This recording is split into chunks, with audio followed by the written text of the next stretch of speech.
งง่ายวางใจทุกการเดินทางไปกับ Travel Loga What is the lore of the killers in Die of Death? You might be surprised to learn not all of them actually want to kill you. Maybe they're afraid of something else. Or maybe they're just running from their own past mistakes. If you didn't know, Die of Death is a world where you play as a civilian being targeted by various killers who basically want to stop you from reaching safety in a government bunker. But why? Why these particular monsters? Well, let's first look at Artful. Artful is a French magician who's had a deep connection to magic since birth and was a popular celebrity before his quote-unquote incident. After just one of his performances went particularly badly, Artful let his emotions get the better of him and resorted to taking out his frustrations on his entire audience. Now, if we look at his killer intro, we can actually see what happened at his performance, with him being humiliated probably in front of hundreds of people. And if we look at his abilities, we can actually find out what happened after. So looking at his abilities, we can see that there's Swing, Implement, Copyright, and Repurpose.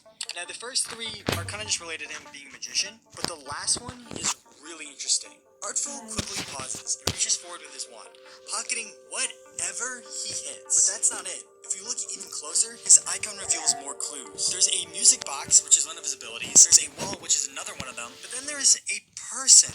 Does this mean he can literally throw anyone he wants into his magic bag? Apparently, yes. Pocketing a civilian allows Artful to create a puppet. Is that what he did to his audience that day? Turn them all into puppets out of anger? Interestingly, we see in-game being the killer is actually just the aftermath of that performance, with him seeking revenge on you, the player, to get rid of any evidence of his crime. But before we move on to the next killer, I want to make sure you know one more thing about Artful. So besides being French, Artful is also bald.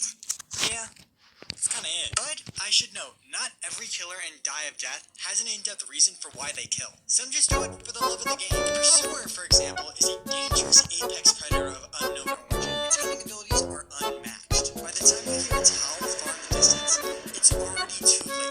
But what makes Pursuer the most horrifying killer so far is that he doesn't just hunt these survivors down, but he also eats them afterwards too. Fresh meat. Oh yeah, plus he can be completely invisible. Definitely gonna have to check that one off the list. But that's not where his story ends. Pulling up the Forsaken wiki, we find out the government of Robloxia, the same one that built the secret bunker I mentioned in the intro, may have been the one that discovered and released the Pursuer. Now, the wiki could have been written by anyone. I can't just take it at face value. Wait, look at his abilities. The subtext underneath Swing says, its claws were like razors. Like it was paper. Is this a personal account? This man washed his friend in front of him. He murdered. Maybe his next ability claims will reveal more info. As soon as it got its hands on that sword, it seemed like it was second nature. What about Howl and Stalk? That piercing wail. Dare make any sound to contest its call. I still remember it vividly, the feeling of it breathing down my neck. Yet, I couldn't see it. Honestly, it sounds like he's being asked questions, like as if it was their first encounter with the creature. Was this person a part of that first group? Maybe in the future we'll actually get to know who this is? But that's where the trail runs cold for Pursuer. Now it's time for killer number 3. Badware originated as a small computer virus infecting and destroying smaller machines. The government of the country where Die of Death takes place in decided to try and capture him. Seeing the virus's potential, they built a robotic body for the virus to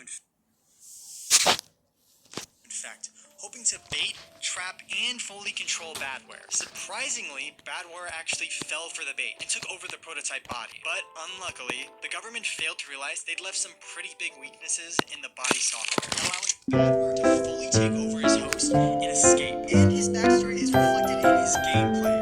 Number 1, you can place out computers literally anywhere on the map, and then you can straight up infect them by just looking on the map. Make them explode. You infect and destroy the computers. And I'm not sure if this was intentional, but Badware is the hardest killer to play as in-game. His rough and broken prototype body being barely able to catch up to any survivors. That's why you need to very strategically place computers around the map. Also, fun fact, one of Badware's skins called Loveware is based off the I Love You virus, a virus which caused around $8.7 billion in damages in the year 2000. Yet, somehow Badware never decided to infect his biggest and most dangerous target, Killjoy, rather than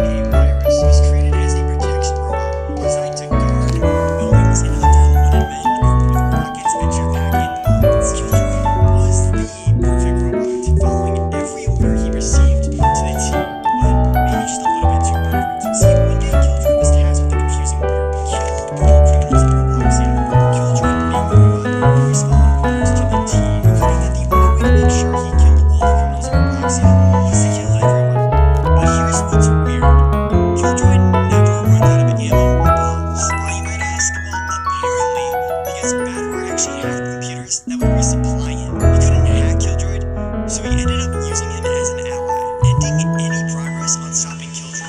Harkin. So Harkin is the last and most interesting killer in this video. Rather than a machine like the last two, Harkin is actually a being from another dimension. One filled with creatures called constructs, made of various types of matter. You can imagine dirt, mud, stone, all types of earthly elements. But the bigger the construct, the louder and more deadlier it is. And I mean, they could get big. As big as mountains. That's why when the government, again, decided they wanted to access those powers hidden inside a construct, they kidnapped Harkin, one of the weakest constructs they could find, primarily being made out of sand and packed dust, eventually hoping to reverse engineer her powers for some insane weapons project. But during her transport, they made just a little bit too much noise for her, scaring Harkin to the point of enragement. He then proceeded to break out of her cell and kill every scientist around her to silence them, in fear that the larger constructs would have heard her, then running off like all the other killers, wreaking havoc on the people of Robloxia in order to silence them. But if you thought I was done talking about Harkin, I'm not even close, because we gotta look at her abilities. She has Swing, Agitation, Tangle, and Immolate. But Tangle and Immolate have some interesting subtext. For Tangle, it says, brings me back to the days of fishing with Pop. Did she have a father figure? Some kind of larger construct that she was born from? Again, constructs are made out of random materials they find.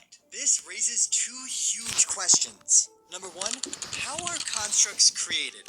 And number two, why is there fish? What I mean is, why are there just plain old animals in her dimension? And then there's her ability, Immolate. A gentle reminder of what we're fighting for. Yet, this is what it looks like in-game. Yeah, not so gentle after all. Is what she's fighting for just silence? Also, you see that meter there at the bottom of the screen that gets filled up when she goes crazy? That's a noise meter. It'll fill up slowly over time as players are running around and using their weapons on her, sending her into the same crazy state that made her kill those scientists. In conclusion,